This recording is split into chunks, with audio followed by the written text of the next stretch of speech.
Hello there and welcome to another game analysis video. If this is your first time, my name is Ingvar Johannesson. I am a FIDE master from Iceland and my middle name is Thor, the Thunder God.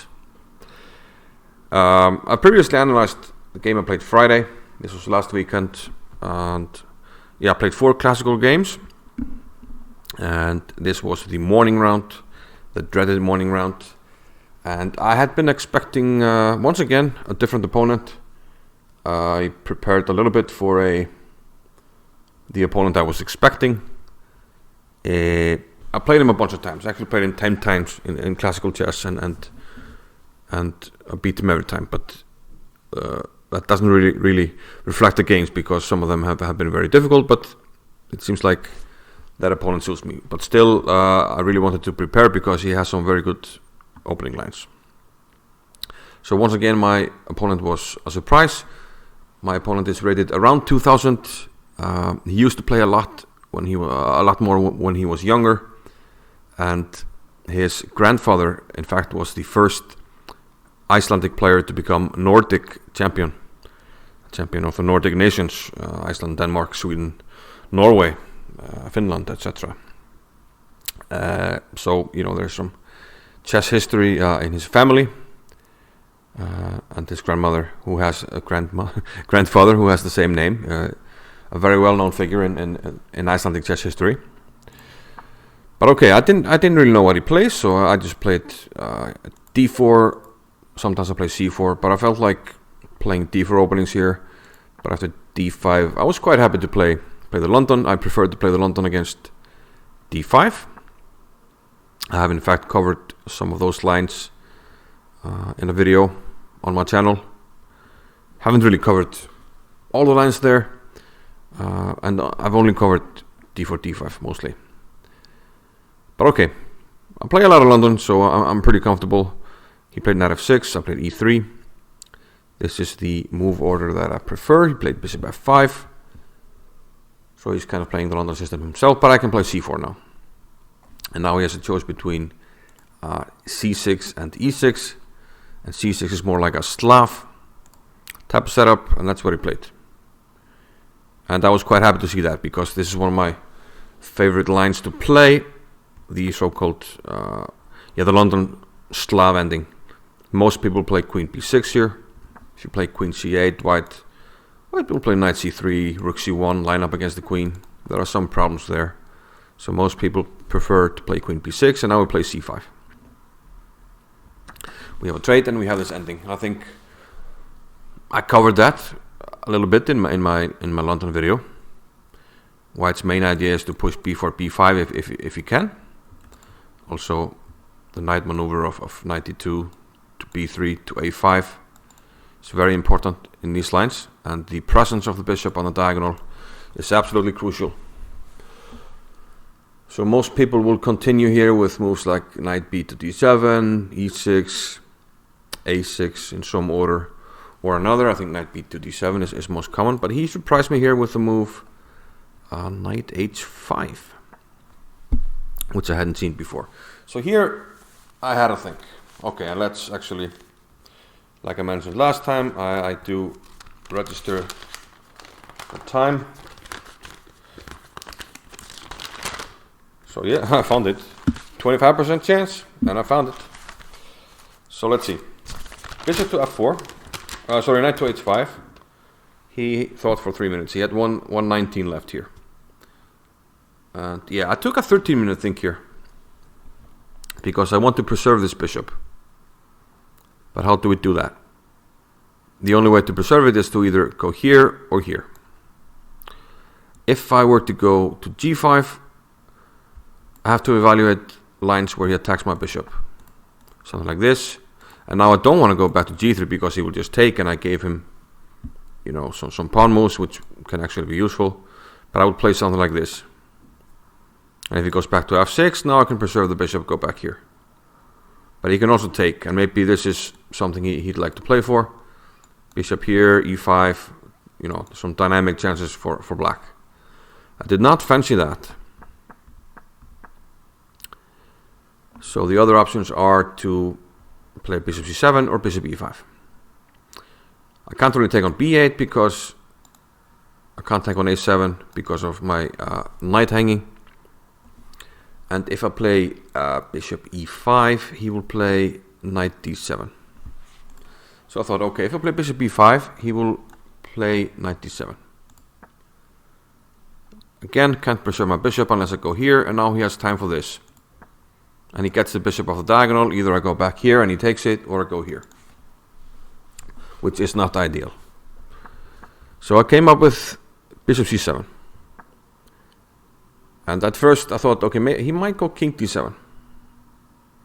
But then I can go to e5, because now he no longer has knight to d7.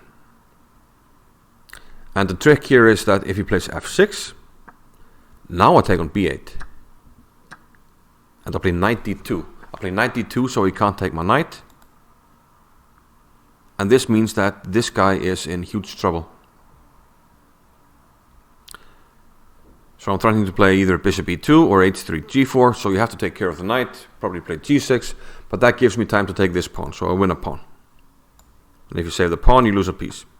I play bishop e2. And g4 is coming, the knight has no squares. So g6, g4 with a fork, and if bishop g6, g4 and no square for the knight. So this is very important to know in these structures, that f6 tends to trap the knight on a5, h5. So going back, I played bishop c7 and he continued normally, knight d7. So this is what happened in the game.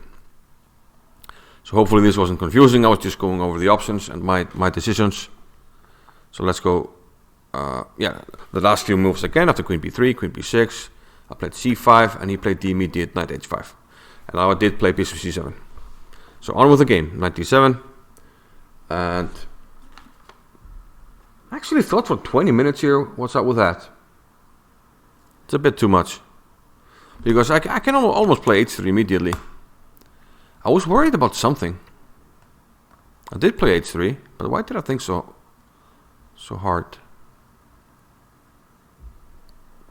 I was slightly worried, not worried. I thought he might go for some early e5, and I was thinking how best to deal with that. I think I was thinking calculating lines like this, e5. And if I ever play g4, he takes on b1, plays knight b6, knight f6. And I have to be, how do I take on e5? I think this might have been the critical way to play for him. Maybe it's still good for white, but if I take with the bishop, he's going to take, and this will hang at the end. And if I take like this, maybe knight here, this is hanging. b4, now I can maybe, oops, hit the bishop. I could go d6, but even there, he's starting to undermine me a lot. So, this felt complicated, so I wasn't sure what I wanted to do there. So it was a great relief when he played knight h to f6 after, he played it almost immediately. So now I'll play knight f3, and now I'm back to what I really want. Control over e5, control over the diagonal, and now can get on with the typical plans that I know. So he played a6, a reasonably standard move just to get the rook ready to move, so the a pawn isn't hanging. I preemptively played bishop h2. No, I didn't. I played b4, sorry. No, okay. My notes. I entered the game incorrectly. Knight b d2. No, knight f3 a6. I actually played knight b to d2 first. Yeah, I didn't want him taking. That's why I played knight b to d2 first, because I really want this knight on this route. This one right here. Okay, so knight b to d2 was played, and he played h6, which I thought was unnecessary. Starting with e6 or even knight e4, maybe trying to get some trades, I thought it was more critical. But now I play b4, and rook c8, and bishop h2. And now we're ready to go for this plan of placing the knight on b3 and a5. Now he doesn't play a lot. I do seem to recall him playing the London system himself when it was not, as popular as it is now. So he did surprise me when he played the move bishop c2 here. I did not expect him to do that, because he's anticipating that I'm going here and here to pressure his pawn. And if the knight lands on a5 with the rook on c8, you're just losing a pawn. For instance, let's go back. Let's say you play something crazy like g5. You want to play bishop g7 and castle. Now you're going to wake up to a bad dream. And this is why the diagonal is important. I control these two squares, so the rook can't protect the pawn. So how do you protect the pawn? You can't.